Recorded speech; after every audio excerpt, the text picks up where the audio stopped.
and welcome to Ag PhD. I'm Brian Hefty. And I'm Darren Hefty. Thanks for joining us today. We're going to be talking about one of the nutrients that's probably the most difficult to pronounce, molybdenum. And we're going to talk about what you don't understand about it out in the field, because frankly, there isn't a whole lot of information about molybdenum that you hear on a regular basis. Well, one thing you don't hear about on a regular basis either is conventional soybean weed control. What are you going to do if you've got conventional beans? Or let's put it another way. Let's say you want to stay planting Roundup 2 beans and you've got Roundup resistant weeds. I look at that as the exact same thing as conventional beans. We'll talk about weed control in that crop today. One of the specific weeds we'll be dealing with is our weed of the week. We'll show you how to stop this weed later in the show, but first, here's our farm basics. Farm Basics is brought to you by the Liberty Link trait and Liberty herbicide from Bayer. The most reliable weed management solution, Liberty Link and Liberty herbicide are the link to efficient row crop production and sustainable weed management.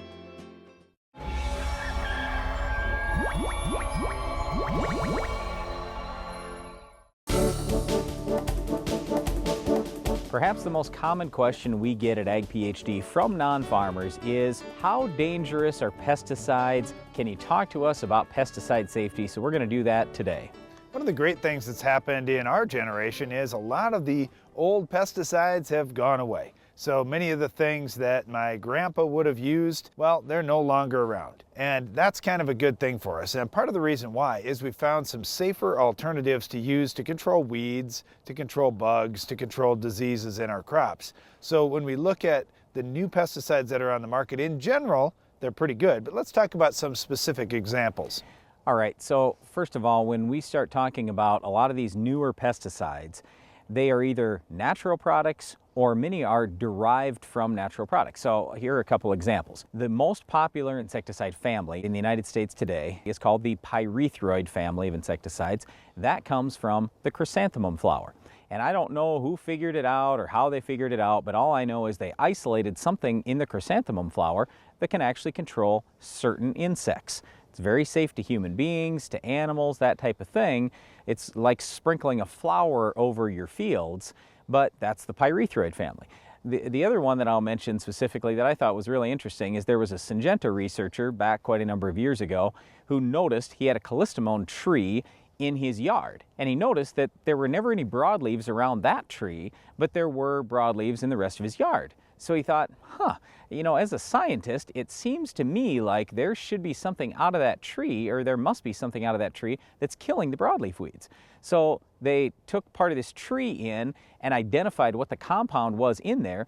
So then you ended up with the Syngenta product called Callisto. It comes from the callistemon tree. And really that whole chemical family we call the HPPD, that whole chemical family, that's very similar to this. So there are many other offshoots of that and kind of lookalikes to Callisto, but that's perhaps the most popular corn herbicide in the country today. So right there you go. Yeah, they might not be exactly natural, they're just reproduced synthetically, but they came from a flower and they came from a tree. Those are two of the most popular pesticides in the United States today. Since we do have some good options out there that are relatively safe, it's become more difficult to get new pesticides labeled because they have to show, well, what's the value of bringing this new one out? Is it going to be even safer yet? Is it going to be even more effective on the certain pests that we're trying to control? So the government does have some safety ratings that they'll look at when they compare different pesticides, and really lots of things that are out there in our environment and in society today. So you look at things like salt, for example. The government looks at the safety of salt or caffeine or a number of different products that you may consume every single day. They also look at crop protection products in the same manner. They use something called the LD50 to compare the safety of consuming different things. This LD50 just tells you what the lethal dose is. And when you look at products like even atrazine, that's one of the older products, we would consider that one of the more dangerous products. Guess what? The LD50 of atrazine is equal to the LD50 of table salt, and both products, atrazine and table salt, are way safer than caffeine. So when you start looking at it from that aspect, you say, boy, a lot of these pesticides are actually pretty safe to humans. On our own farm, I can guarantee you there's nothing we're using on our farm that's even half as dangerous as some of the household cleaners you might find below your kitchen sink. Now, when I say all that, Please don't misunderstand. I'm not saying, oh, I want you to go drinking a bunch of pesticides or taking a shower in pesticides or that all pesticides are safe or anything like that. But what I am saying is you've got to look at how dangerous is anything you're handling, anything you're consuming, anything you're eating. And when you look at it on a relative scale, well, there are a lot of products on the farm today that are called pesticides that are actually safer than many of the things that you eat and safer than many of the things that you'll find around your house. Well, that's a good thing because we may need to use pesticides to stop our weed of the week. Can you identify this week's weed?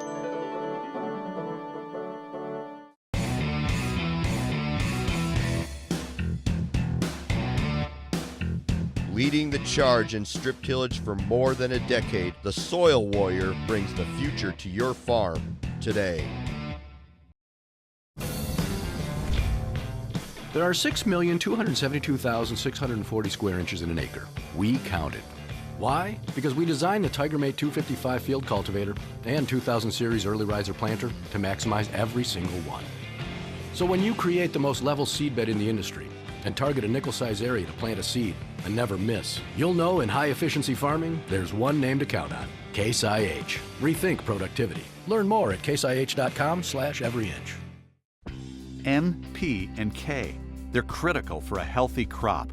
Improve their availability and your yield potential with QuickRoots Microbial Seed Inoculant. QuickRoots technology contains 2 powerful microbes that can help improve access to key nutrients, and it's available in an easy-to-apply formulation. Simply mix it directly into your dry planter box and your seeds will be covered. Learn more at monsantobioag.com/quickroots.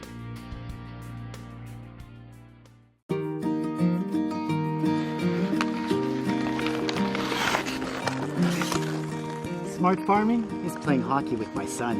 All right, sweetie, I'm excited to go. Yeah. Smart farming is going on more family vacations. Smart farming is getting some much needed rest. Smart farming is spending more time doing what you love. Make it happen with Farm Command. Tired of that old warped poly boom ruining your spray applications? Express Boom from Hypro is a fully assembled stainless steel boom that ensures an even application of chemicals every time. Don't wait another season, upgrade today. Hypro, helping you spray better. Grow your incentives, not weeds. Earn an additional $6 per acre in cash back when you apply XtendiMax herbicide with Vapor Grip technology on your Roundup Ready 2 Xtend soybeans, along with endorsed herbicides from Roundup Ready Plus Crop Management Solutions. Now you have the right tools to manage weeds and your bottom line. Visit growyouриncentives.com to see your total incentives opportunity.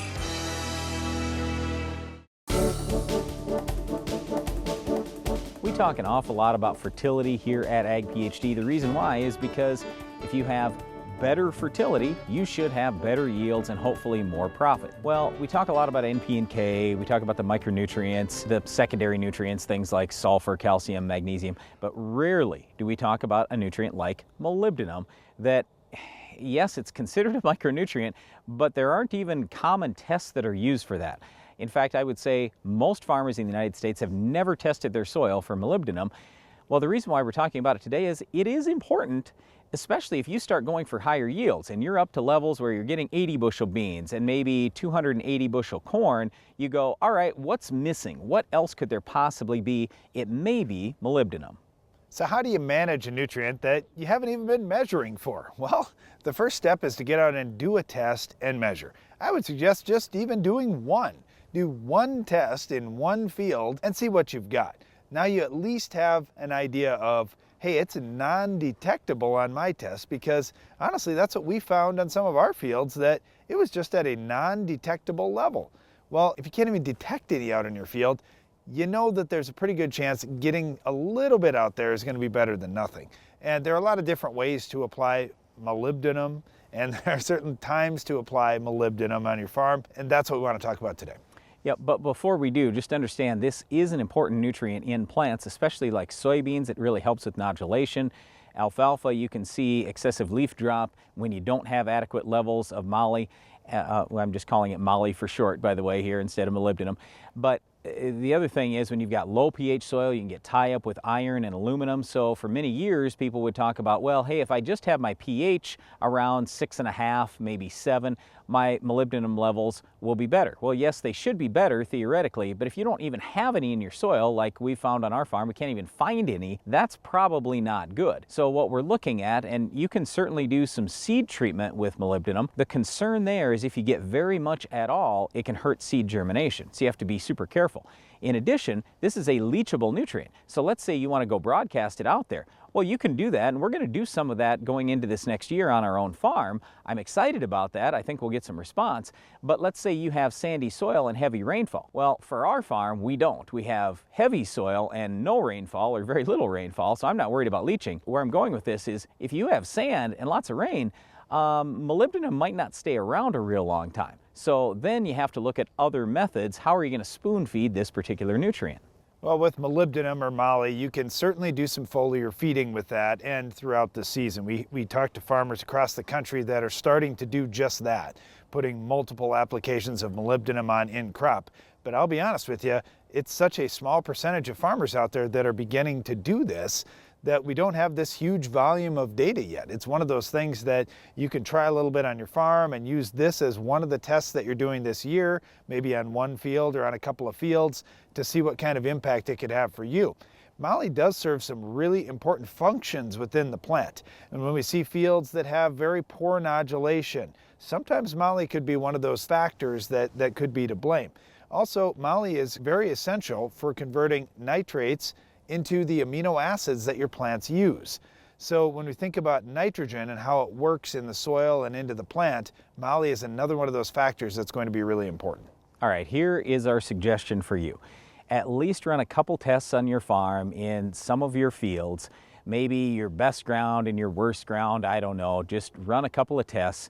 These are expensive soil tests to do, and you're going to have to run them separately, most likely, depending on your lab. But then in addition to that, pull at least a few tissue samples as you go throughout the season and just see what you're seeing for result, not only in soybeans and alfalfa like we talked about today, but in maybe some of your other crops as well. If you are seeing low levels, either in the soil or in the plant tissue, try some of these methods we're talking about. Maybe a little bit broadcast, maybe a little bit on the seed, maybe some foliar feeding. Just run some trials because this could be essential for your farm. Well, chances are moly is one of those nutrients you really haven't concerned yourself with, but you may have read about a little bit and got some curiosity around. Take a look at moly on your farm this year, see if it makes a difference for you. One thing I know will make a difference is controlling our weed of the week. We'll show you how to do it coming up later in the show.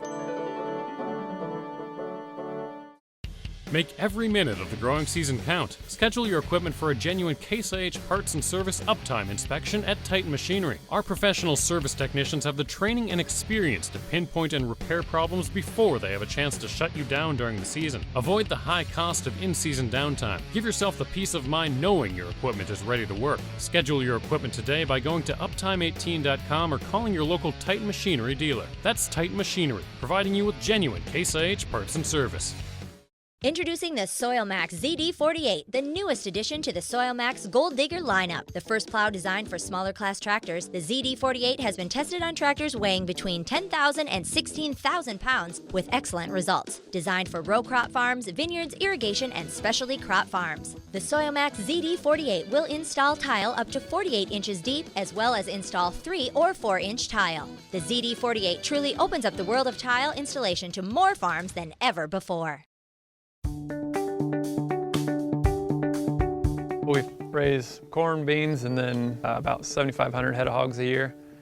About 800 acres of beans this year. All 800 are Liberty Link this year.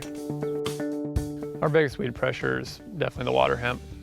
That's why we switched to Liberty Link. We were Roundup ready, and we had some resistance. I got sprayed 3 times one year that didn't even come close to killing them. So the next year we switched to Liberty Link thinking we'd switch back and forth every year, and Liberty Link performed so well we never switched back.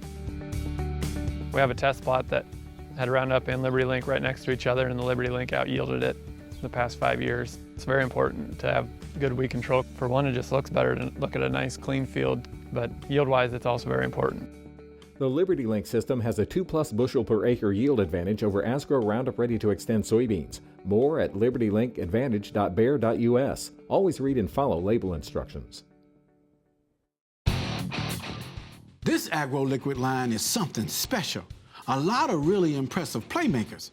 Take a look at Sure K. This guy is an enigma. But wrap your head around the exceptionally high plant response when compared to conventional potassium sources, the research-proven plant availability, plus flexible application options and mixing capabilities. Really stellar performance stats. Sure K is a true standout, and that's a winning goal on any field. What do you do for weed control if you have conventional soybeans? Look, we have so many great post-emerge options for mini crops, but the problem with soybeans is it's a broadleaf crop, and quite often we have mini broadleaf weeds in that broadleaf crop, and there aren't a lot of great post-emerge options. So we're going to talk today about what the best plan for your farm is. Oh, and by the way, when I say conventional beans, hey, if you raise Roundup 2 beans and you're stuck on Roundup 2 beans for one more year, I'm talking to you as well, because if you have Roundup resistant weeds in Roundup 2 soybeans, in effect, you're back to conventional beans as well. I don't really care what kind of beans you're raising, it all starts with a good pre-emerge herbicide program. Here's the thing about soybeans, they're a broadleaf crop, and most of the tough weeds that we're fighting in that broadleaf crop are broadleaf weeds.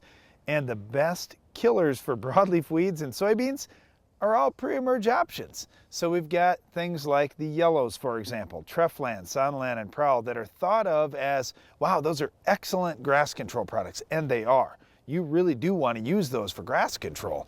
But they also have a high level of small-seeded broadleaf control too. So things like pigweed species, lamb's quarters, and other small-seeded broadleaves, in most of the country, these products do a nice job controlling them.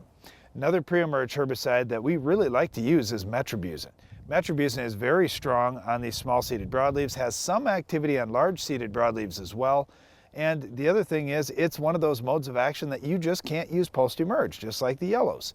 So you can use it pre and control quite a few of the broadleaves. We've seen metribuzin become just a standard recommendation in some parts of the country where we're fighting resistant weeds. All right, well, you probably figured out by now, Darren is leading you down the path of the 3 pre's, which we talk about all the time. Use a yellow, use metribuzin, and then use either Authority or Valor, one of those 2 PPOs. Okay, that's absolutely what we want you to do pre, and if you're raising conventional beans and don't want to do that, my advice usually is don't plant conventional beans, and I'm dead serious about that. It's the same type of discussion I have with the sunflower guys when they don't want to use Spartan plus one of the yellows. You have to do everything possible to get weed control pre-emerge in conventional soybeans or in Roundup soybeans now with Roundup resistant weeds. If you don't, you're going to spend more money post and you're going to be unhappy. Because let's face it, post-emerge, what are our best options? Sure, you can use FlexStar, but you can't use much or you have carryover. Sure, you can go ahead and use Cobra, but Cobra is expensive and it's going to burn the beans. FlexStar, for that matter, will burn the beans as well. You've got other products out there too. Ultra Blazer, it's okay, but again, you're going to burn the beans. So what are you going to do? Also, you start looking at, hey, some of these products are very specific, like First Rate. Yeah, it's going to help you on cockleburr, sunflower, and ragweed, but is it going to get your water hemp? No. Is it going to get your kochia? No.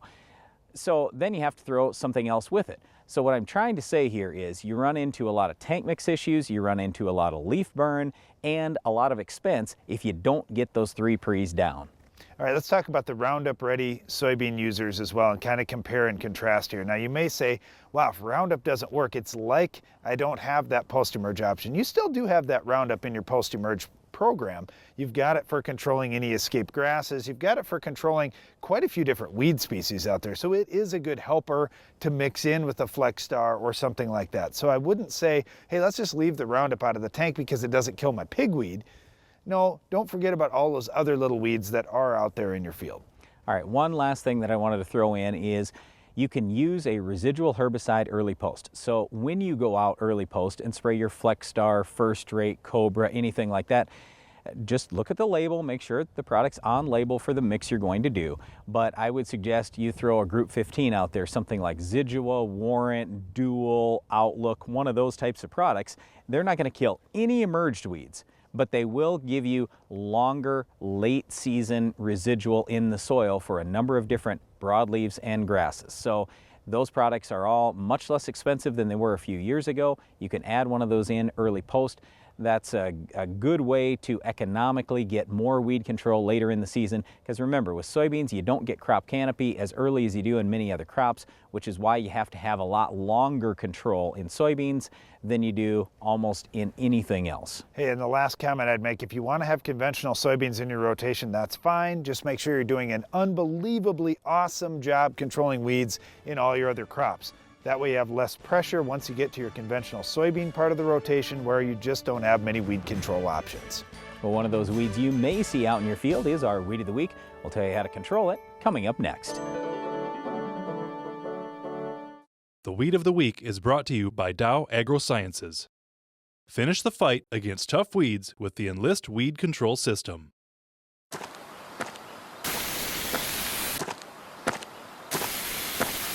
Weeds are tough, but we're tougher. With unrivaled weed control, reduced drift, and near zero volatility.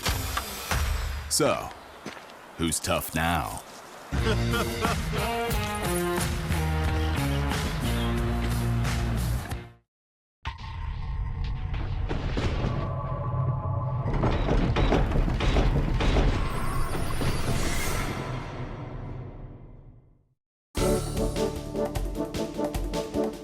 When it comes to all the weeds we've ever done in terms of a Weed of the Week segment, this particular weed, foxtail barley, is going to rank pretty high on my list of weeds I hate. And the reason why is because it's a perennial weed, but it kind of lulls you into thinking, oh, it's just an annual and it looks like a little grass out there, no problem to control. No, foxtail barley is a difficult to control weed. Here's a couple of things about foxtail barley. It can germinate in the fall or it can germinate in the spring. So if it gets a start in the fall, it's way ahead of you by the time you're out there in the spring with weed control and very difficult to control. The other thing is it grows very well in wet or alkaline type soils. So if you've got a problem area out in your field where your crop is not thriving, foxtail barley can easily take over those areas and be a challenge for years to come. All right, so let's talk first about Roundup, because a lot of people are going to use Roundup in a burn down, in crop, everything else, and right away you think, oh, grass, no problem, low rate will take it. Not with foxtail barley. Remember, it is a perennial. So you want to make sure that you're running at least 22 ounces of 6-pound Roundup. Personally, I'm going to go 32 or more. Also, you see foxtail barley really thriving pretty early in the spring, pretty late in the fall. If you're out there at those times of year, you know what? If that temperature's cold, you're going to have to bump your rate even more, as long as that's labeled in wherever you're using it at. So I'm just trying to say it's tougher to kill when it's not as actively growing, when the temperature isn't as nice in the early spring or in the late fall. Pre-emerge options are really ineffective controlling foxtail barley, and I'm not saying not to use them. Please do for the other grasses that you've got out there, but specifically for foxtail barley, you're better off, like Brian said, with high rates of grass killers over the top. Tillage is not too bad an option either, and when Darren mentions those high rates of grass killers, seriously, like the highest labeled rate, that's what you've got to do if you want to go out there with clethodim or something like that in soybeans or many other crops. That's all the time we have for this week's Weed, but Iron Talk is coming up next. Our Morton is so much more to us than just a building. It's a place where we spend time with friends. It's a place where we hold family gatherings. It's become very important to us. Morton Buildings. For work. For life. For generations. Contact us now during our annual sales event to save on your next building. Let's take a look at our picks for the championship season. We've got 10-34-0. No. I don't want to talk about them. I want to talk about this Agro Liquid team. Take a look at this lineup. They got it all. The talent, their players can meet any challenge on any field. The coaching staff, the best I've seen. So that's your pick? No discussions? Nope. Agro Liquid is the team. They're going all the way to the championship.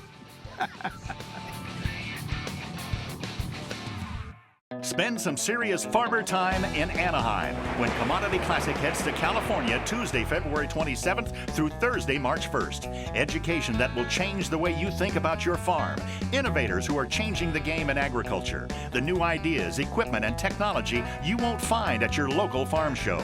And you can tack on a weekend with a family for a little R&R before you head home. Grow beyond at the 2018 Commodity Classic in Anaheim. Visit commodityclassic.com.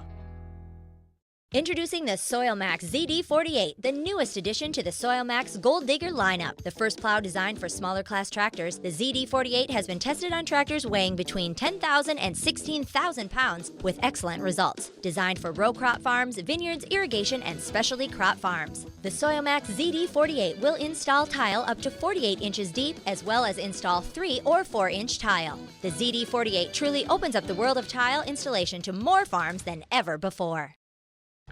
Grow your incentives, not weeds. Earn an additional $6 per acre in cash back when you apply Extendimax herbicide with Vapor Grip technology on your Roundup Ready to Extend soybeans, along with endorsed herbicides from Roundup Ready Plus Crop Management Solutions. Now you have the right tools to manage weeds and your bottom line. Visit GrowYourIncentives.com to see your total incentives opportunity. Iron Talk is brought to you by Case IH. There are 6,272,640 square inches in an acre. We counted. Why? Because we designed the TigerMate 255 field cultivator and 2000 series early riser planter to maximize every single one. So when you create the most level seedbed in the industry and target a nickel-size area to plant a seed and never miss, you'll know in high-efficiency farming, there's one name to count on. Case IH. Rethink productivity. Learn more at caseih.com/everyinch.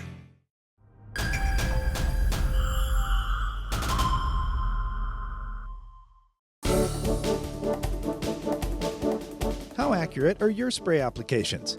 Every drop of spray solution runs through your spray tips. The performance of those tips is the focus of today's Iron Talk. Going into this season, I challenge you to check your spray tips for performance. Here are 5 steps that you can take to make your evaluation. First, check your nozzle alignment. If your spray pattern isn't perfect, your application will not be evenly spread and performance will suffer. Second, run some clean water through the sprayer and check the spray nozzles for damage. Next, monitor your spray pressure. See if you're delivering what you think you should be putting out through the nozzles. Then, look at your spray pattern quality and be critical. If it's not perfect, you really need new nozzles. Honestly, you should expect that this is going to falter with time. Here's a chart showing 5 commonly used spray nozzle materials and comparing their wear over time. This is an accelerated wear test, so depending on the spray solutions that you're applying, your nozzles may last longer than this, but it does give a great comparison of the life expectancy of different materials. Notice how quickly brass tips wear out. What you may find most interesting is the life expectancy of the new poly spray tips. It exceeds the life of stainless steel and is now only topped by ceramic tips. This is why poly is the new Cadillac of spray tips when you compare chemical tolerance, abrasion resistance, and cost of new tips. If you're still not convinced, the 5th step to evaluate your tips is to monitor changes in flow rate from tip to tip. You can do this with an automated calibration device or just manually measuring the amount of spray coming through each tip in a given amount of time. Your spray tip performance is critical to your success this season.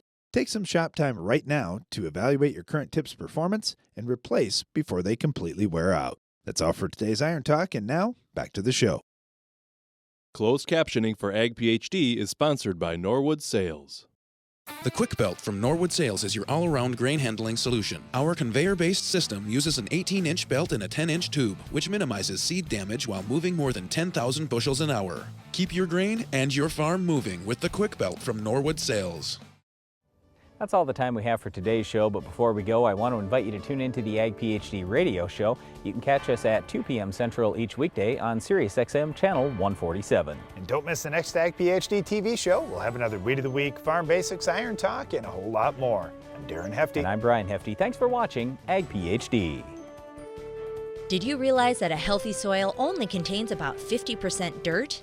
In order for the soil microbes and plants to work together properly, soil should contain 25% air and 25% water. Today's farming practices are designed around maintaining that healthy balance.